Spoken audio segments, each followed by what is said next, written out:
presentations. We're going to first run a video. Connection. What is it? Something that travels point to point? The transfer of data? Analysis? Or is it something more? A spark, a moment, a meaning, a heartbeat. Connection is life. Connection is a feeling of safety, of security. Connection is the motion of efficiency, the movement of commerce, the protection of people. Connection is critical to gain new insights, deliver better outcomes, and grow bottom lines. Connection is where the physical meets the digital. It is the intersection of the IoT and a passion for product. It is the new enabler for the next, the necessary, the now we can, for business, for society. But more than anything, connection is human, and we are stronger together, smarter, safer, more productive. That is the power of Honeywell safety and productivity solutions, and that is the power of connected.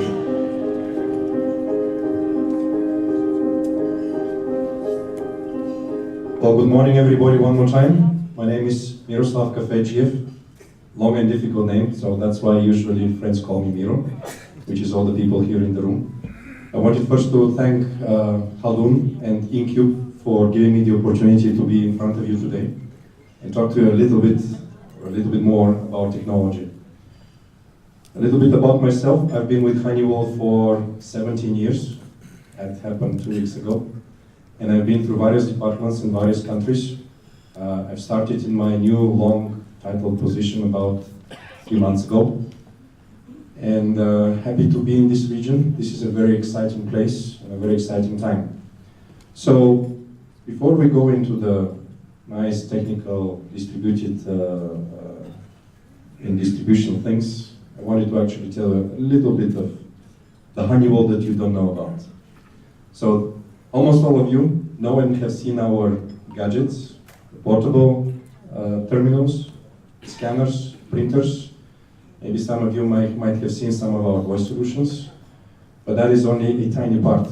Honeywell is a 130-year-old company. It's actually a grandmother of a company. And believe it or not, we're actually a company that has presence on 2 planets and a moon. So when the Apollo mission flew to the moon, one of the things that is less known is that it actually had a sequencing controller. When you were on a flight mission, you actually have a huge number of instructions that you have to give to all the various parts of the rockets, the coupling, decoupling, the modules, the landing, the takeoff, etc. Well, this is done through controllers. So the central control system that was on the Apollo, later on in the shuttles, and now in most of the technology that NASA uses, is actually done by Honeywell. Now, later on, some of you might have seen the nice pictures that were coming from Mars.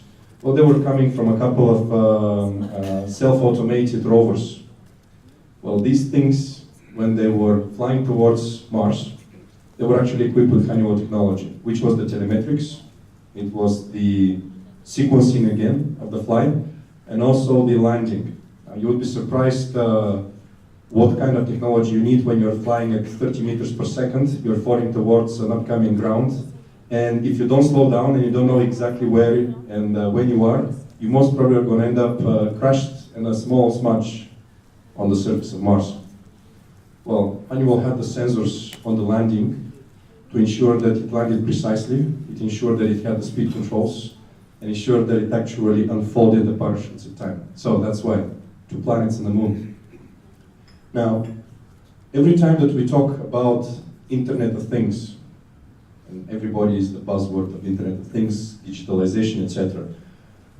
The Internet of Things is actually 2 things. It's the Internet and the things.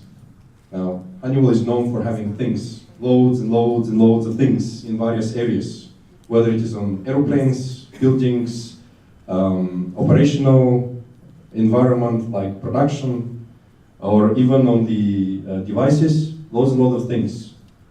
Now, actually 2 years ago was the time when Honeywell said, okay, we have all the things, everybody else has the internet, let's go and offer the the Internet of Things. So that is when we launched our connected pursuit, or our connected re-anchoring. Why re-anchoring? Actually, we've been doing Internet of Things for the last 20 years. Every time that you see a refinery or a petrochemical plant in this part of the world, there is a 95% probability that the distributed control system inside is Honeywell. And almost all of them are running Internet of Things systems and technologies. And that's where we borrowed it. We started with the refineries, with the petrochemical plants, and then we went into the connected building, the connected aircraft, the connected worker, the connected distribution center. So today we're going to be talking a little bit about the technologies of the distribution center. So we heard from Dr. Nabil today some of the global trends. Well, you're seeing them. You might be scared of them. I was scared of them, but they are here. And we have two choices, fight or flight. Well, Honeywell fights. So that is why what we did and what we do and what we continue to do is we are matching our technology and our approach forward to the global trends. And the first one is obviously safety. I just want to talk here about the two aspects of safety. One of them is nice, the other one is the ugly. The nice one is, yes, there's nothing more precious than the human life, protection of the human life, saving of the human life. That is why we are producing personal protection equipment systems and technologies in order to prevent damage, loss of life, etc. Well, there is the other side of that, which is, what is the cost of life? Actually, you will be surprised, but every country has a legal definition of the cost of life. And you can see a nice number there, 2.5 million people every year die of incidents related to their work environment. Actually, a sad statistic. Every day in Russia, 2 people fall from height and die. So technically by lunch, 1 has already died. This is one of the global mega trends. It's not only because of the cost of loss of life, but it is also because of the demographics. You heard it very loud and clear. We are having an aging population, which means that we have to be protecting our workforce with systems, with products, and with technologies. So one of our departments, or one of our directions inside into the safety and productivity solutions is precisely doing that. Products and systems for protection of people and prevention of loss of life. The next big macro trend that we also heard today is about the integration or the connection. And we are here today because of the distribution supply chain and servicing customers. Well, that's the second one, and it comes with an integration. It's about the end-to-end integration and tracking of supply chain. From the moment of production until the moment you, me, and everyone in this room gets the products or the final products in our own hands. And this is powered by a nice term which we call e-commerce, or the digitization. So the growth in there is phenomenal. It's tremendous. So if you're talking about cumulative growth or cumulative average growth of about 20% per year, every 3.5 years you double. That's what the numbers say. So this is significant, and you know it, otherwise you wouldn't be in this room. The last one is the digitalization. So let's talk a little bit about digital. The statistics currently are saying that the number of sensors installed will increase 30 times in the next 10 years. Not double, not triple, 30 times. So everything that you see around and you are having sensors, well, that's just the beginning. I'm going to give you one recent one that came to me. You know the washing machine? Well, it's a washing machine. It has the digital control, it has the new fancy drives that are coming in. Well, here's the deal. You can actually control the water levels, the temperature in the water, and the leakage, including the vibrations and everything, by one sensor, a pressure sensor. You put a pressure sensor and you're done. Next one, vacuum cleaner. Same thing. You put one pressure sensor, you don't need anything mechanical inside. Now think about 10 million of these produced just in our region. So that's the kind of innocent digitization that you see. I'm going to give you another one. Take a refinery. In a refinery, on average, you're going to have between 20 to 200,000 input-output points. That's basically everything, whether it is sensors, whether it is motors, pumps, valves, different dashboards, outputs, it doesn't matter. A huge, tremendous increase of the digital content. Now here's another one. The current total humanity's data. If some of you remember, there is the so-called Moore's law, which says that every 2 years, the number of transistors are going to double on a waffle of a chip. Well, now it's a bit different. The amount of information, how often it is going to double. Well, here it is not even going to be about double, it's about an exponential increase of data that we have. You heard about the sensors, that they're going to increase 30 times. Now think about all the data that we're generating. A huge amount of data. We're calling it big data, nicely, but it's actually more than big data. It is so big that none of the things that we have in this room or in the local setup are able to compute it. That's why we're going into the cloud. It's not because it is a nice cloud, some imaginary thing, but because this is where you have the ability to put computing power. So with the digitalization, what is happening is that you are having the sensor growth, and you are having also everything that comes around into our industry, everything that impacts and disrupts our processes. So if we talk about the modern age supply chain, basic things from manufacturing to customer.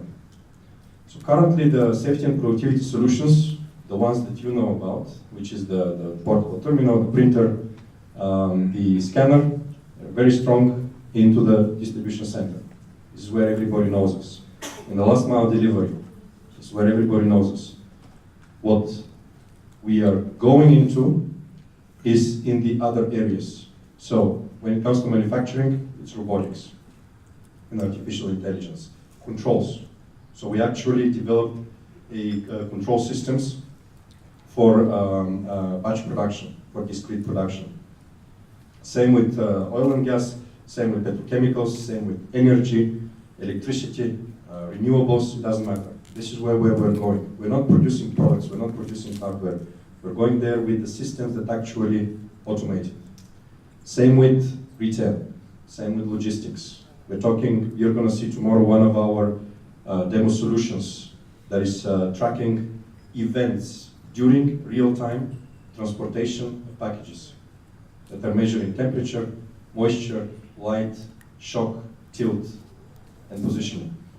So we are expanding and we are spreading out of just the known old-time Intermec, Metrologic, LXC, Datamax, O'Neill, Core that we used to be. We're going outside across the entire end-to-end supply chain. So what is the power of connected, or the connected Honeywell? A couple of real-world solutions. The first one that we talked about, the worker or the safety, is about the connected worker. So normally what happens now in any factory or any production place, before the person goes in, he or she is supposed to go through training, sign off that has gone through the training, pick up from the nearby warehouse the PPE, personal protection equipment, go inside into the production. Well, the new world basically says, who's going to control that? How do you control it? You have an inspector that is looking, are you wearing your glasses? How often did you wear them? Why didn't you wear them? Where are your gloves? Where are your boots? Why aren't you using a respirator? Well, the new world basically says, you don't need to be tracking all of this visually or inspecting by a person. What you need to do is put technology on it, a connected technology, that links each of the pieces of the personal protection equipment, whether it is through NFC tags, whether it is through visual recognition, and you put it through the software that connects directly into the central control room, directly into the operation. So for Foster Wheeler, this is a customer case we didn't do only the distributed control system that controlled the entire plant. We also put in there the system that controlled the entire workforce with an app, cloud app. The next one is on the connected supply chain. Actually, 2 years ago, Honeywell acquired a company called Intelligrated. Not a known company outside of the US, but what it does, it's the equivalent of management of a refinery or a petrochemical plant inside into a distribution center. It produces the hardware necessary to automate and actually, in most of the cases, eliminate the need for a human presence inside the warehouse. No, these are not the robots that you know from Amazon. What this does is using a combination between hardware, machine learning, and process control to automate at a very high speed and very high volume coming in and going out of a warehouse. So that to give you an example, the name that you see there called Fresh Direct, it's a customer based in Bronx, New York. They are shipping, or they are planning to ship 1.2 million deliveries per year to end users within 2 hours of an order from an app. And they are basically shipping freshly produced bakery, sandwiches, ready to be cooked food, fresh fish, and of course the ice cream, the frozen stuff, and the usual groceries into the same package, into the same truck at the same time. 1.2 million of them. So you cannot do this with people. If you put in there humans, you're going to end up with thousands of people that are trying to manage this, and you're not going to be able to get the accuracy and the speed. So that's where you come in and you look at the entire operation.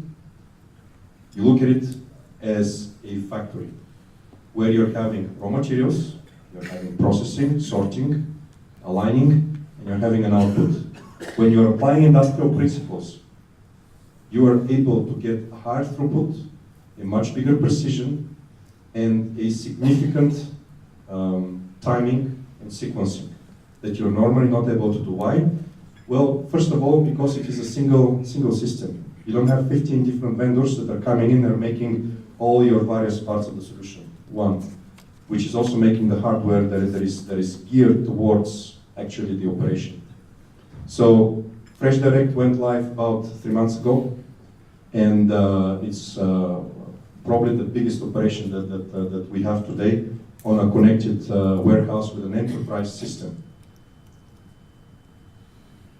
Now, we talk about the distribution center.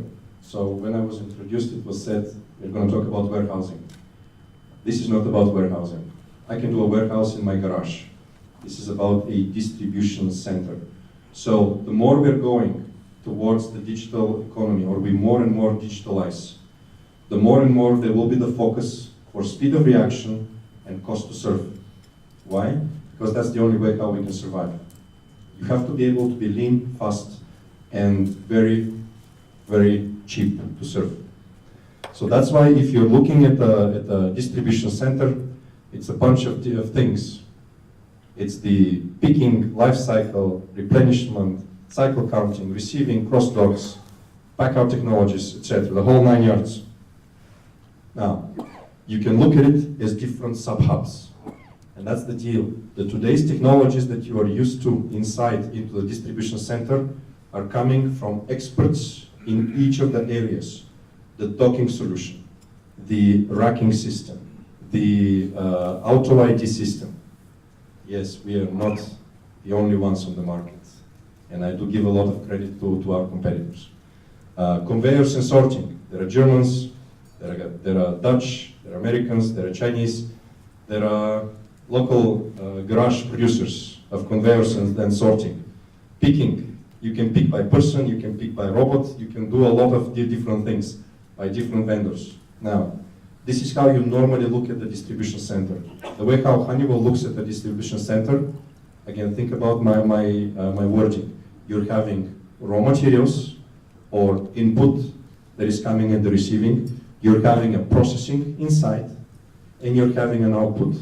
That is a traditional 100% industrial thinking. If you look at it from an industrial thinking, and you look at it from the total operation, and you manage it with a central control system, you're able to do a lot of things. Why? Because you need to have a full visibility of your distribution center if you want to get throughput and you want to get it cheaper. So before I go forward, we're going to run a second video.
Some of the things that flashed too fast for you to see, they're too fast for me to see.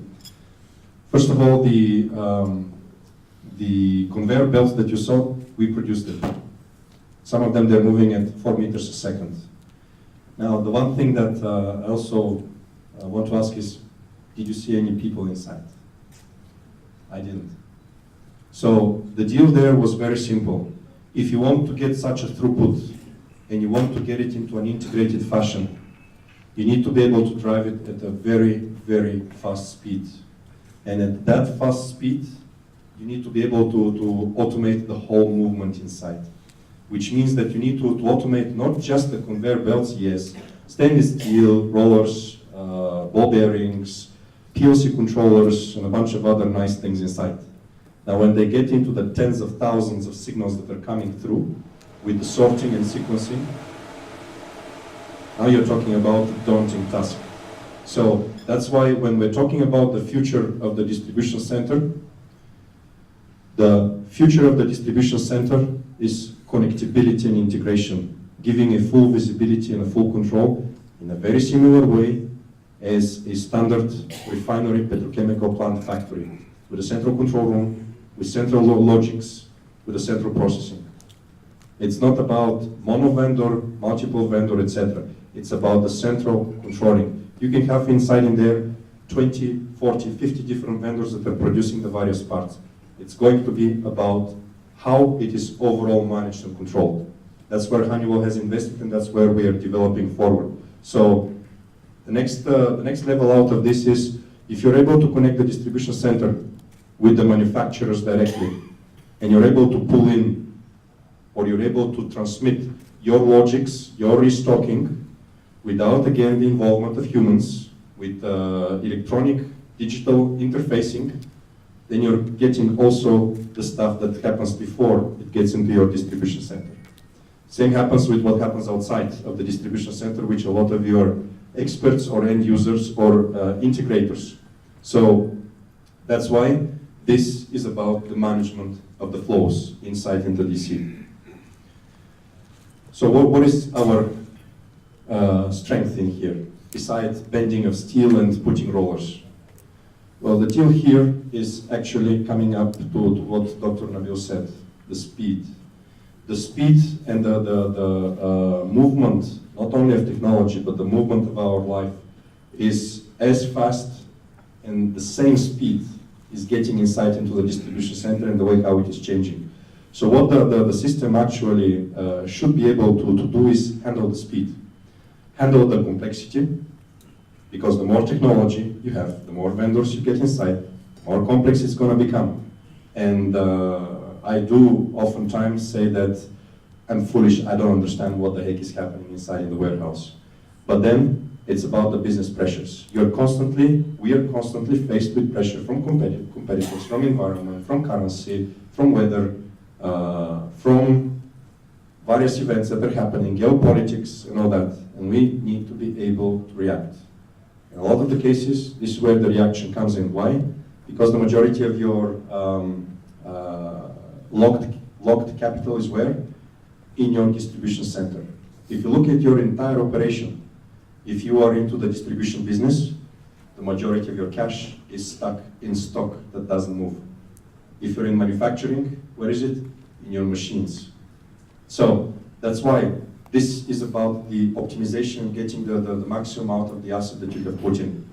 So it is about the assets, it's about the systems integration inside, it's about the worker, and by the way, the worker can be anything. It can be the human, it can be a robot, it can be a machine, it can be anything, as well as getting the logistics right.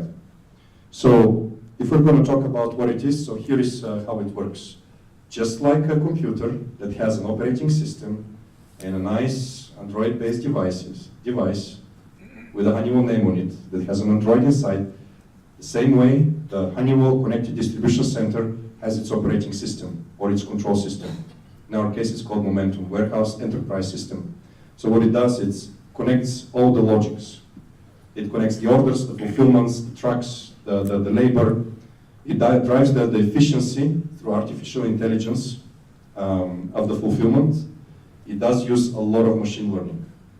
And this can be as simple as I cannot read this barcode, to something as complex as how am I able to get faster my baked bread so that I don't need to throw away bread that nobody bought.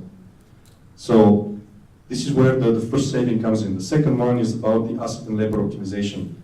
And what we mean here is about the data. I talked about the big data. Well, the more controllers and sensors you have inside in a place, machine, the more data it generates. The more data it generates, the more complex it becomes in order for you to analyze it. So what this thing does is takes the whole data that comes out of the distribution center, of all the various input and output points, puts them together in a cloud, and analyzes and provides you overviews. What is happening with my bakery? How is my bakery utilized? How is my ice cream shop utilized? Am I getting the fish on time? How long has it stayed inside? What is my working capital cycle that I have? How long do I make it? How fast do I make it? Am I on target or not? And the last but not least, this is about the ability to change the sequencing and the loads inside in real time. So here's what happens. Think about that today is hot. You know that you're going to have more ice cream that is going to go out. Most probably, you're going to have less hot stuff that will be coming out of your complex operation. Another one, well, today is cold. Well, are you going to need ice cream? Probably not that much. So you can dynamically adjust your supply and demand in real time.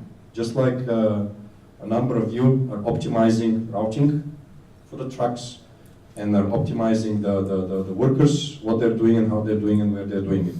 That's what this system does inside in the warehouse. It's a total solution. It starts with the design depending on what is it that the distribution center is supposed to do. Is it supposed to be complex? Is it supposed to be mono-product, multiple vendor, multiple operations inside into the distribution center?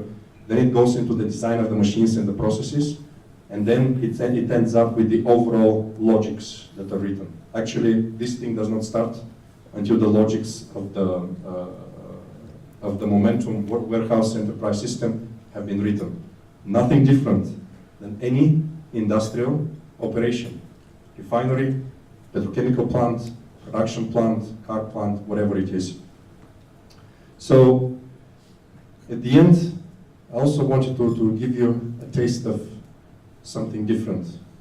When we talk about a warehouse, distribution center, and we talk about humans, This is where we, just like Dr. Nabil talked today about how programs talk to each other, we have to be aware about the human and the human senses. So when we talk about pickers and people that are dealing with products inside, here are a couple of provocative things for you. If you're having a list of 10 things, if you try to remember or go through the 10 things, if you read them one by one, I assure you that by number 6, you would have forgotten at least one of the first 5. Human psychology. Second one, the speed of the human senses. The slowest and the fastest. The slowest is obviously touch, smell, and taste. The fastest one is visual. Now each of them, just like in a processing operation, are taking different percentage of concentration, which basically means the visual, the eyes, takes always the highest concentration. That's why augmented reality is very great, but not when you're having manual tasks that you have to be using both of your hands. That's why you may not go into the visual. You may go in something different, like voice. A lot of you, I'm sure, have listened sleepily in cars, airplanes, audiobooks, right? You don't need your eyes, you don't need light, you don't need to concentrate, you're just listening. Same with when you're walking in the airport. You're listening if you have to go to gate number 1, 2, 3, 4. Well, think about the warehouse. You have an operator there that is not a high-paid operator, that you need to train fast, you need to control, and you need to be able to provide maximum efficiency. So what you do is you give them a voice-supported picking, stowing away. So what does it need to be? Well, technically, somebody that is whispering in your ear, in the language that you understand, telling you where to go and what to do, and not requiring you to look at screens, to be checking, to be using a significant portion of a combination of senses. Hearing, eyes, touch, etc. The only thing that it does, it tells you. You go to row 1, aisle 1, you pick product ABCD, you ready to go or not? That's the power of voice. So this is always about 2 things. It's about precision or accuracy, and it's about speed or throughput. So if any of you wants to go beyond what currently your asset, the distribution center, the picking operation is doing, that's one of the technologies that I would like you to think of, food for thought. Start with container 31072. Ready. I42. Ready. 00122.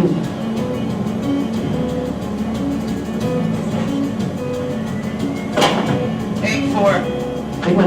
1, 00322. 2, 2, Take 1. 1, 00612. 9, 2, Take 1. 1, 00622. Take 1. 1. Taking complete.